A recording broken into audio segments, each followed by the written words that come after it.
Hello guys, welcome back to your YouTube channel S K M study a way of success. मैं हूं आपका educator Shivam Mishra. कैसे हैं आप सब? आई होप आप सब बहुत अच्छे, बहुत बढ़िया हो रहे होंगे।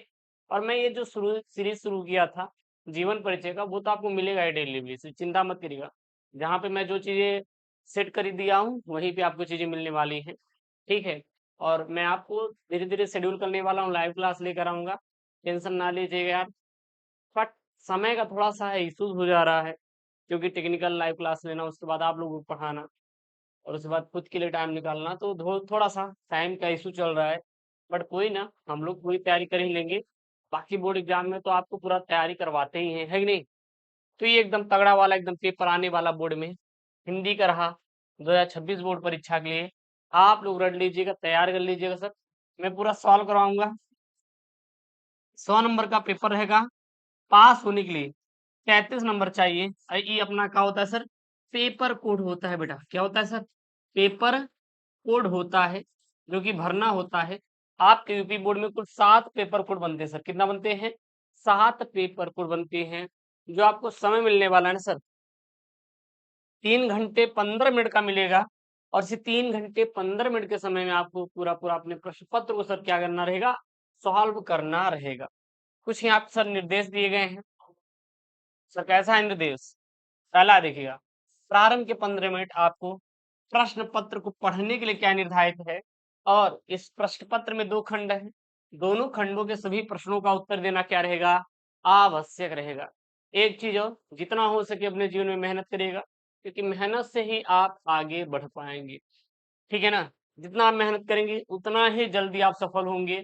और ऐसा नहीं है कि आप कहेंगे सर मेहनत करने से कुछ नहीं मिलता। मिलता है सर, बहुत मिलता है। सही रास्ते पर चलिए, मिलेंगी चीजें आपको ना। सबसे पहले खंड का की बात करें सर, 50 नंबर का आपका आने वाला है।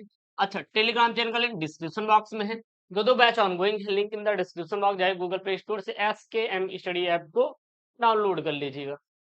पहला है यहाँ पे, आचार्य रामचंद्र शुक्ल ने हिंदी साहित्य का प्रथम मौलिक उपन्यास निम्न में से किसको माना था? भैया, जो आचार्य रामचंद्र शुक्ल थे, इन्होंने हिंदी का प्रथम मौलिक उपन्यास किसको माना था? बहुत बढ़िया गुरु जी।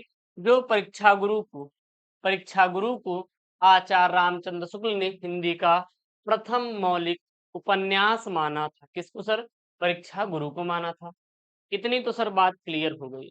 लेकिन सर, परीक्षा गुरु जो था, यह किसका था? तो यह सर श्रीनिवास दास का था। जो परीक्षा गुरु के लेखक कौन है सर जी? श्रीनिवास दास है। श्रीनिवास दास का जो उपन्यास था परीक्षा गुरु, उसको आचार्य रामचंद्र शुक्ल ने हिंदी साहित्य का प्रथम मौलिक उपन्यास माना था। क्या माना था? प्रथम मौलिक उपन्यास माना था। किसको भैया? परीक्षा गुरु को माना था। ठीक है। अगला प्रश्न है यहाँ पे, क्या है यहाँ पे सर?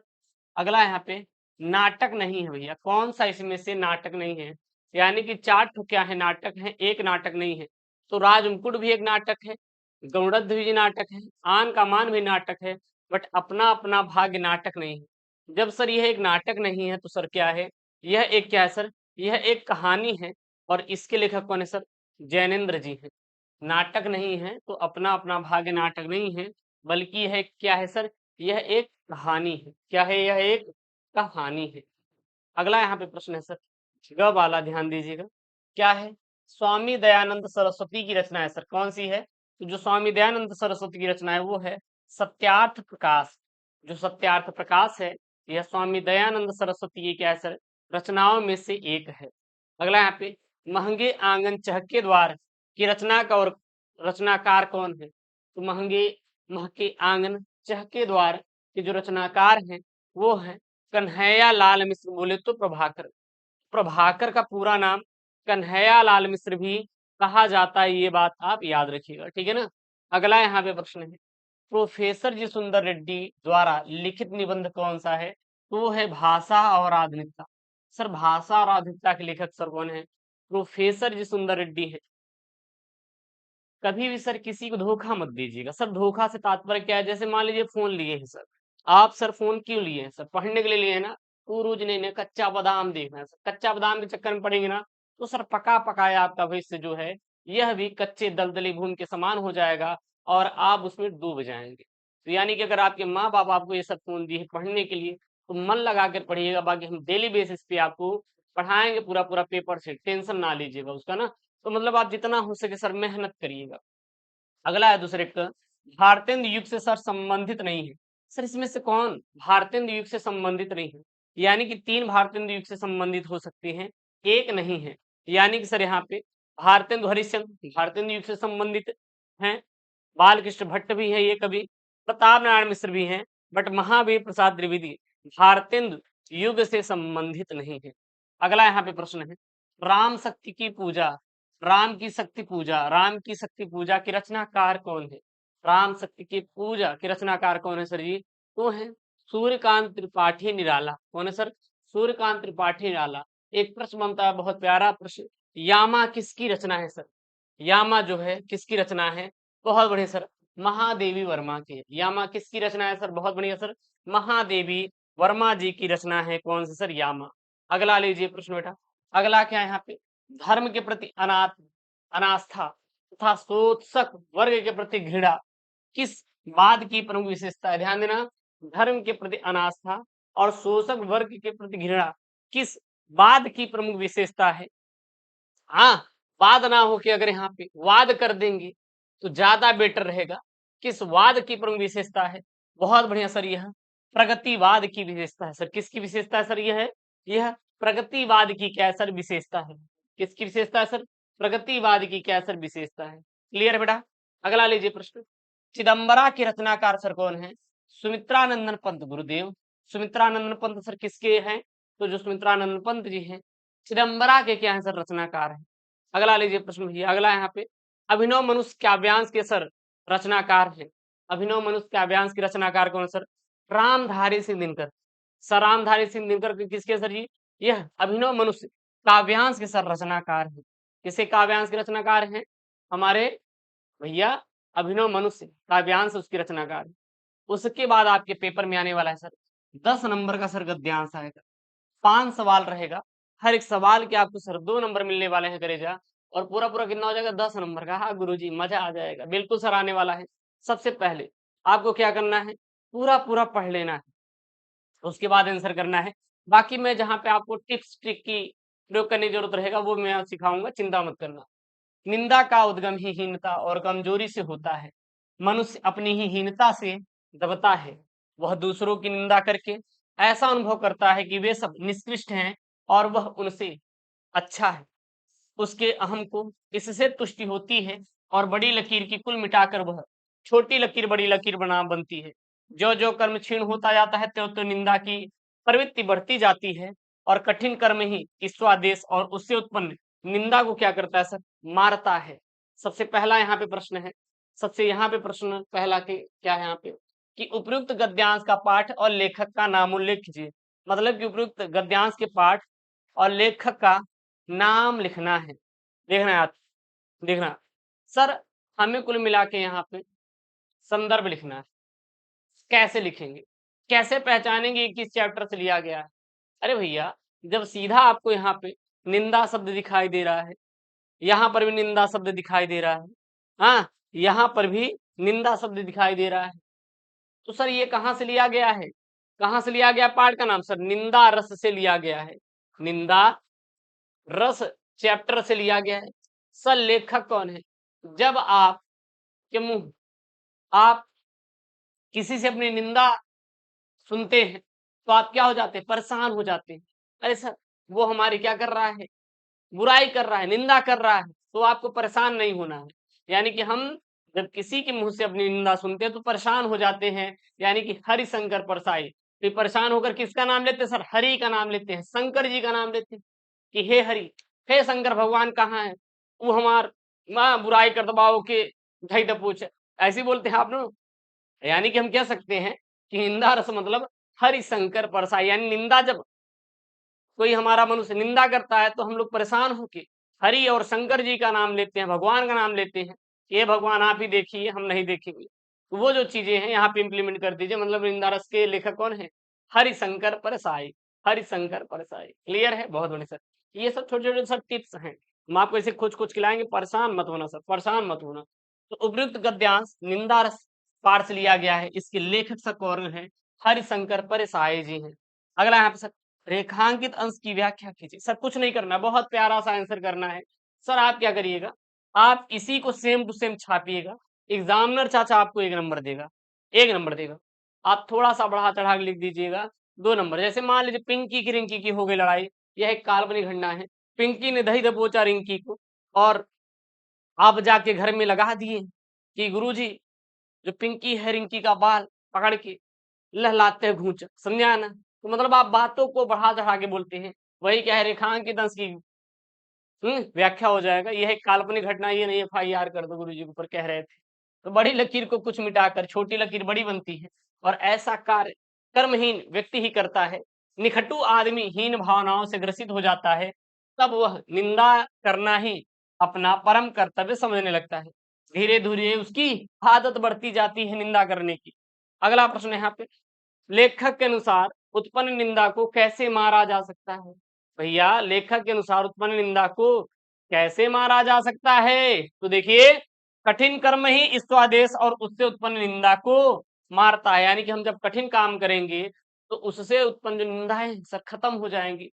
ऐसे ढूंढ ढूंढ के आंसर करिएगा, आप परेशान मत होइएगा सर, समझा रहा है ना? चलिए, यानी यह लिखेंगे यहाँ पे कि लेखन के अनुसार उत्पन्न निंदा को कठिन कर्म से मारा जा सकता है। अगला है निष्कृष्ट और उद्गम शब्दों का अर्थ लिखिए। तो सर निष्कृष्ट का जो अर्थ होता है नीच होता है या फिर अधम होता है, और उद्गम का अर्थ क्या होता है? आविर्भाव या फिर जन्म होता है। क्या होता है? जन्म होता है। अगला प्रश्न है यहाँ पे सर क्या है, उपयुक्त गद्यांश में लेखक ने किस शैली का प्रयोग किया हुआ है? तो उपयुक्त गद्यांश में लेखक ने व्यंग्य शैली का प्रयोग किया हुआ है, व्यंग्य शैली का प्रयोग किया हुआ है। अब गद्यांश की बात करें जो क्या आएगा सर पद्यांश। इसका भी सर मार्क्स कितना रहेगा सर? 10 मार्क्स का पेपर में आने वाला है, 10 मार्क्स का पेपर में आपका आने वाला है, आप लोग तैयार कर लीजिएगा। कोई दिक्कत हो तो बहुत बढ़िया गुरुजी, एकदम अपना प्यारा सा जो कमेंट है, एकदम आपके दिल वाला जो कमेंट है मेंशन करिएगा। हम आपके रिप्लाई के लिए इंतजार करते हैं कि आपका एक प्यारा सा कमेंट आए और मैं आपका क्या करूं सर, रिप्लाई करूं, है कि नहीं?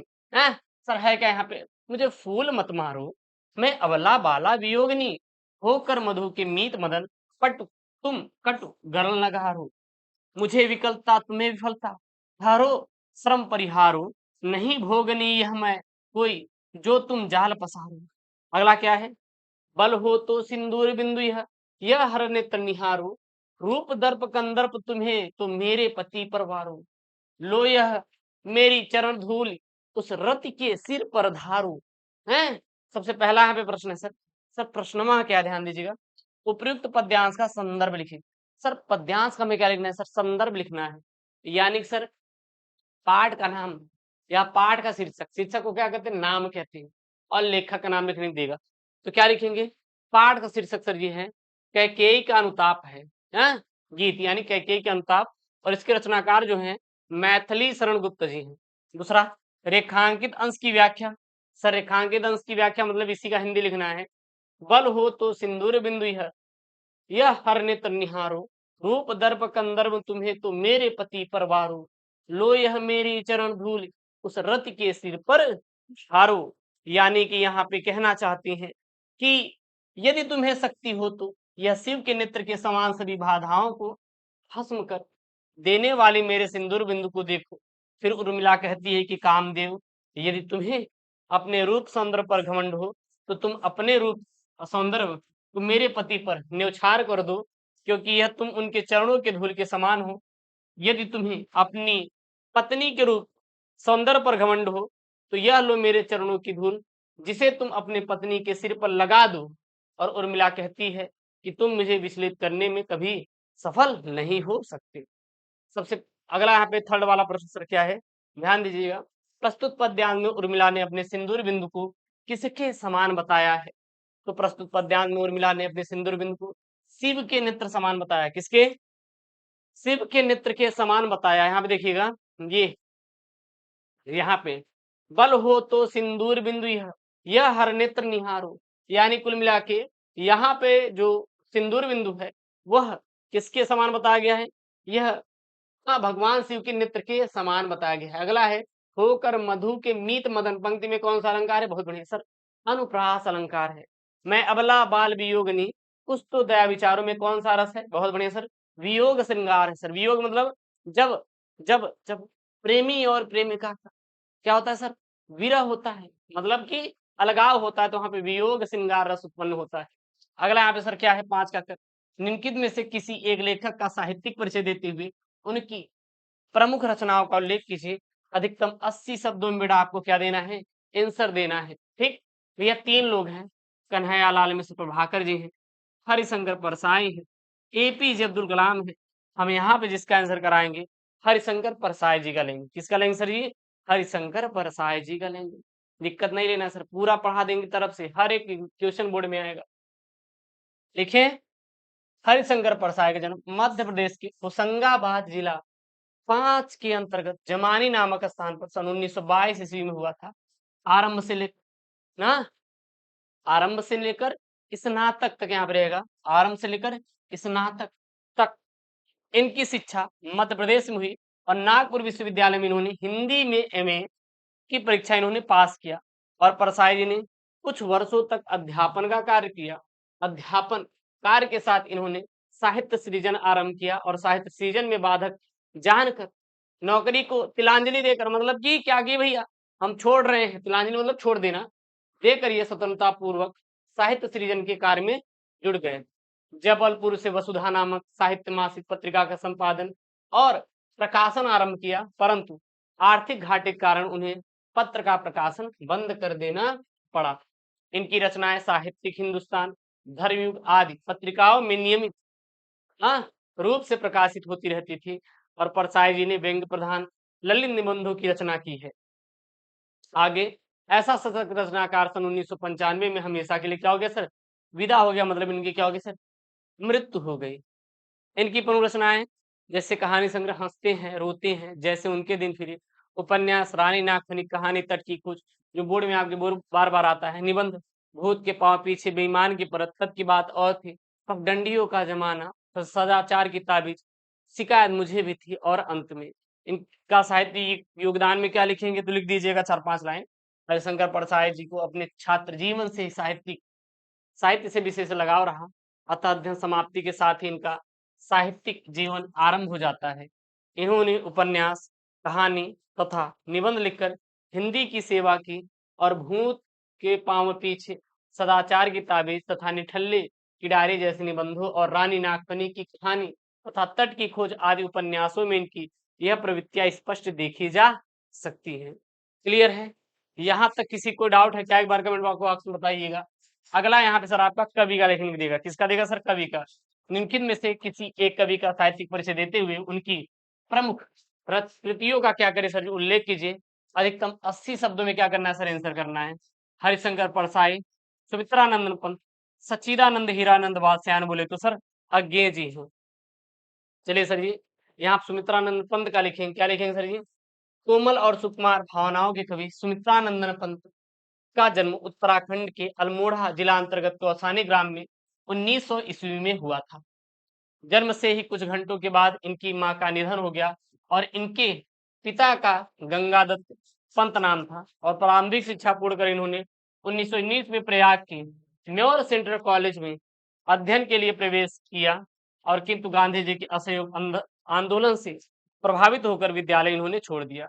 और पंत जी ने इलाहाबाद के निकलने वाले प्रगतिशील विचारों की पत्रिका रूपाव का इन्होंने कुशल संपादन किया और अनेक वर्षों तक इन्होंने आकाशवाणी में उच्च शिक्षा के पद पर भी क्या किया? इन्होंने कार्य किया। क्या किया सर जी? कार्य किया। क्लियर है? और अविवाहित रहकर, मतलब इन्होंने विवाह नहीं किया था, अविवाहित रहकर पंत जी ने अपना संपूर्ण जीवन माँ भारती के चरणों में समर्पित कर दिया और कविता में इनकी रुचि बाल्यकाल से ही थी। और पंत जी को कला और बूढ़ा चांद पर साहित्य अकादमी लोकायतन पर सोवियत लैंड नेहरू पुरस्कार और चितंबरा पर ज्ञानपीठ पुरस्कार प्राप्त हुआ। भारत सरकार ने उन्हें पद्म भूषण की उपाधि से अलंकृत किया और माँ भारती का यह सपूत 1977 में सदैव के लिए क्या हो गया सर? विदा हो गया, मतलब इनकी मृत्यु हो गई। अब इनकी प्रमुख रचना जैसे लोकायतन, वीणा, पल्लव, गुंजन, स्वर्ण धूलि, स्वर्ण किरण, युग उत्तरा, अतिमा, युगान, युगवाणी और ग्राम्या। अगला आपके पेपर में आएगा सर लिखने के लिए कि बहादुर अथवा लाठी कहानी के उद्देश्य पर अपने शब्दों में लिखिए और अधिकतम 80 शब्दों में अथवा में ध्रुव यात्रा कहानी कथा व संक्षेप में अपने शब्दों में लिखे सर। अधिकतम 80 शब्दों में लिखने के लिए बोलेगा। तो मैंने यहाँ पे लिया है लाठी कहानी का सर लिया है। किसका लिया सर जी? लाठी कहानी का उद्देश्य लिया है सर। लाठी कहानी का उद्देश्य लिखेंगे, पति के बिना मध्यवर्गीय समाज में अकेली रहने वाली पत्नी के जीवन की त्रासद को दिखाना कहानी का उद्देश्य रहा है। मतलब एक मध्यम वर्गीय है परिवार, जहाँ पे पति मर जाता है, अब वो पत्नी अकेले सरवाइव करती है समाज में। यह भी संदेश लेखिका ने दिया है कि आज की महिला ही महिला के शोषण में लगी है। बिल्कुल महिलाएं तो महिला को खा जाती हैं। अभी हम देखते हैं कि बच्ची अगर पेट में है तो कहते हैं अरे भाई लड़की है, जबकि खुद महिला है तब भी कह रही है नहीं लड़का चाहिए मुझे बेटा है। अतः उन्हें अपने दृष्टिकोण में परिवर्तन करते हुए उनके साथ सहयोग करते हुए अपनी उन्नति के मार्ग को प्रशस्त करना चाहिए। एक उद्देश्य हाँ, एक उद्देश्य लेखिका का यह भी है कि यदि क्षय रोग जैसे असाध्य रोग में परिजनों का सहयोग और सहानुभूति रोगी मिले तो व्यक्ति को मृत्यु से भी बचाया जा सकता है। एक दिन लंबी चौड़ी देह वाली नेपाली भाभी अचानक दम तोड़ देती हैं। हाँ, दम तोड़ देती है, किंतु रुई के फाये जैसी बानों का क्षय रोग बाल भी बाका ना कर सका। यानी कुल मिला के यहाँ पे कहना चाहती हैं लेखिका जी कि अगर परिवार साथ थे तो आपको कितना भी रोग हुआ हो आप ठीक हो जाएंगे। जैसे यहाँ पर हाँ, बानो जी को क्षय रोग हुआ था, वो जी गई, लेकिन वहीं पर देह वाली नेपाली भाभी की अचानक मृत्यु हो गई, क्योंकि वो क्या थे, उनके पति नहीं थे और लोग समाज की जो महिलाएं हैं, ताना देती थी, चिंतित हो कि वो मर गई। तो ये सारी चीजें हैं। उसके बाद क्या सर, सौवृत्त खंड का भी आ गए यहाँ पे। आप अपने जिले के अनुसार करिएगा, जैसे मुक्ति यज्ञ का है, सत्य की जीत का है, रश्मि रथी का है, आलोक वृत्त का है, त्यागपति का है, हाँ श्रवण कुमार का। ये आप अपने जिले के अनुसार करिएगा, आप बोलेंगे तो करवा भी देंगे, कोई दिक्कत नहीं। फिर खंड खा आएगा सर जी। खंड का जो आएगा संस्कृत का गद्यांश पद्यांश पद्यांश आएगा। तो मैं आपसे निवेदन करता हूँ कि आप खुद से कर लेना, क्योंकि मुझे संस्कृत का गद्यांश पद्यांश मत पढ़वाइए, नहीं तो हो जाएगा बवाल, पढ़ नहीं पाएंगे, फिर ले गाली कमेंट हैं मेंशन कर दें, क्योंकि भैया मुझे जो चीज नहीं आती इससे बोलने से कोई मतलब नहीं है ना यार। इसको आप खुद से कर लेना। ये एक संस्कृत का गद्यांश पद्यांश मैं दे दूंगा, ये आपको खुद से करना है। इसमें मुझे भैया ना लपेटवाओ तो ज्यादा बेहतर रहेगा ना सर। हाँ, इतना तो कर लेंगे मेरे लिए, कर लेंगे ना, बाकी हम सब पूरी तैयारी करवा देंगे, चिंता मत करिएगा। अगला है निम्नलिखित मुहावरों और लोकोक्तियों में से किसी एक का अर्थ लिखकर वाक्य प्रयोग करिए। टेढ़ी खीर होना, बालू से तेल निकालना। अगला क्या है यहाँ पे सर, घी का लड्डू टेढ़ा वाला, समर्थ को नहीं देश गुसाएं। सबसे पहले टेढ़ी खीर होना यानी कठिन परिस्थिति या मुश्किल काम होना। परीक्षा के सवाल बहुत टेढ़े खीर थे, इसीलिए सभी छात्र परेशान हो गए थे। बालू से तेल निकालना अर्थात असंभव काम करना, नामुमकिन चीज को प्राप्त करने की कोशिश करना। वाक्य प्रयोग, वह इतना आलसी है कि उससे काम लेना बिल्कुल भी बालू से तेल निकालने जैसा है। अगला है घी का लड्डू टेढ़ भला, इसका अर्थ थोड़ी सी कमी होने पर भी अच्छी चीज को बुरा कहा जाता है। वाक्य प्रयोग में क्या लिखेंगे, यह नौकरी तो मिल गई लेकिन थोड़ा कम वेतन है, फिर भी कहते हैं ना कि घी का लड्डू टेढ़ भला। अगला यहाँ पे है समरथ को नहीं दोष गुसाई, यानी कि अर्थ जो योग्य है उस पर दोष नहीं लगाया जा सकता। ठीक है। वाक में प्रयोग क्या लिखेंगे, वह बहुत ही मेहनती छात्र है, इसलिए उसने परीक्षा में प्रथम स्थान प्राप्त किया, यानी समरथ को नहीं दोष गुसाएं।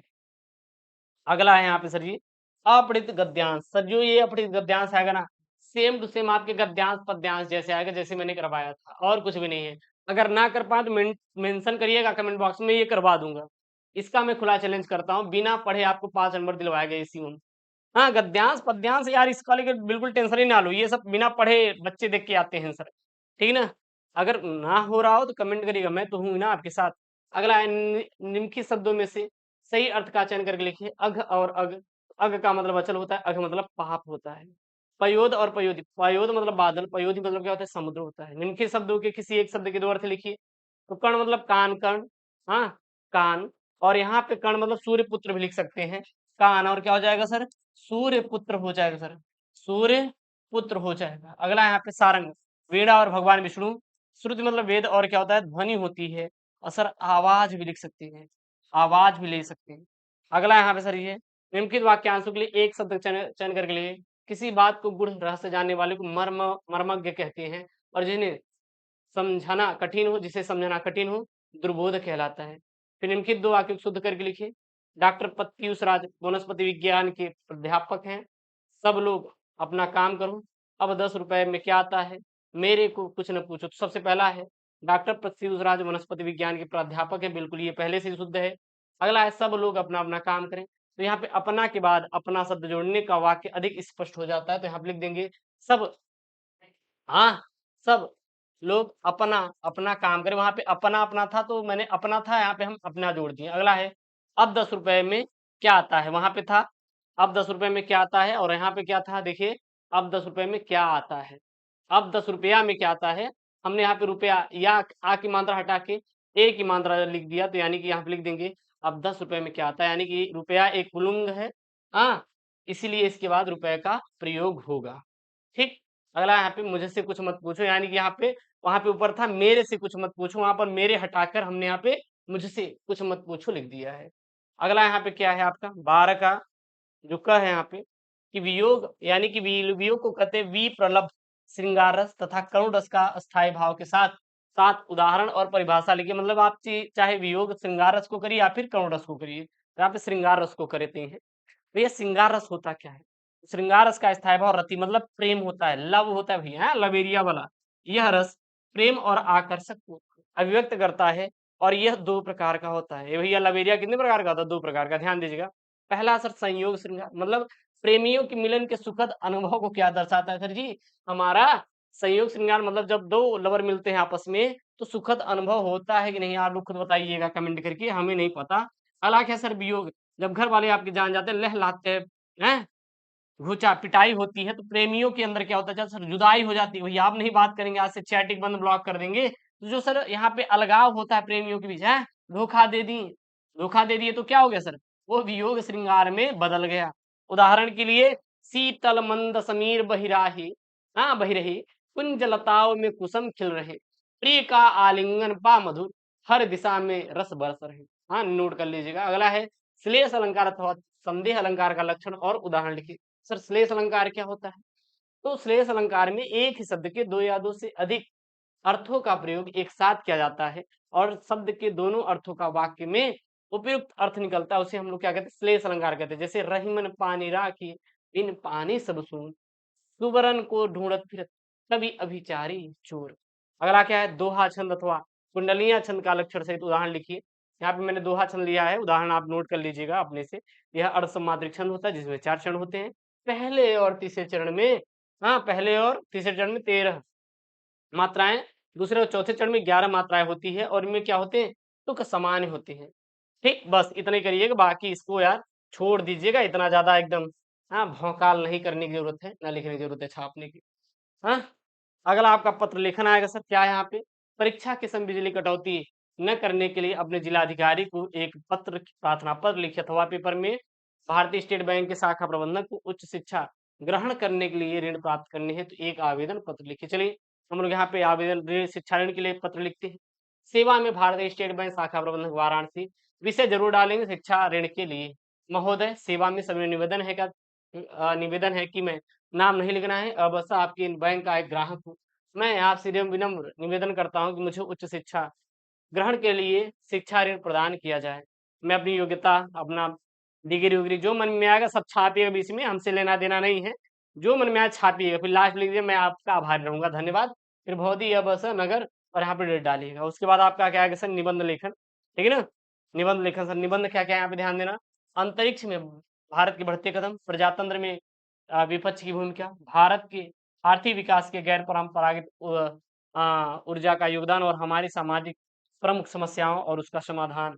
तो यहाँ पे मैंने लिया है अंतरिक्ष में भारत के बढ़ते कदम एक नई उड़ान, इस पे चलिए निबंध लिखते हैं।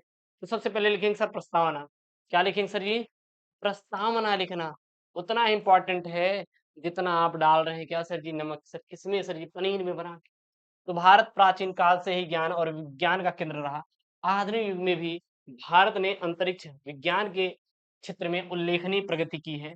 भारतीय अंतरिक्ष अनुसंधान संगठन इसरो के अथक प्रयासों से भारत ने अंतरिक्ष में अपनी एक अलग पहचान किया हुआ है। और कमेंट करिएगा कि इसरो की स्थापना कब हुई थी सर, 1972 हुई थी, या फिर सर 1982 हुई थी, हाँ, या फिर हुआ था सर जी हमारा 1978 हुआ था, या फिर इनमें से सर कोई नहीं?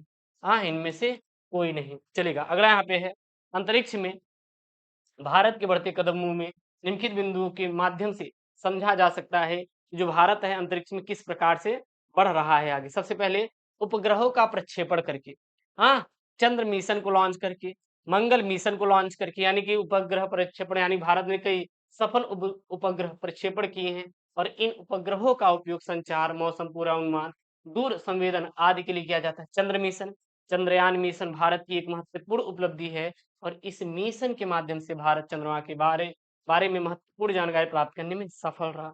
मंगल मिशन यानी मंगलयान मिशन भारत की एक बड़ी उपलब्धि है और इस मिशन के माध्यम से भारत मंगल ग्रह की कक्षा में पहुंचने में पहला एशियाई देश बन गया।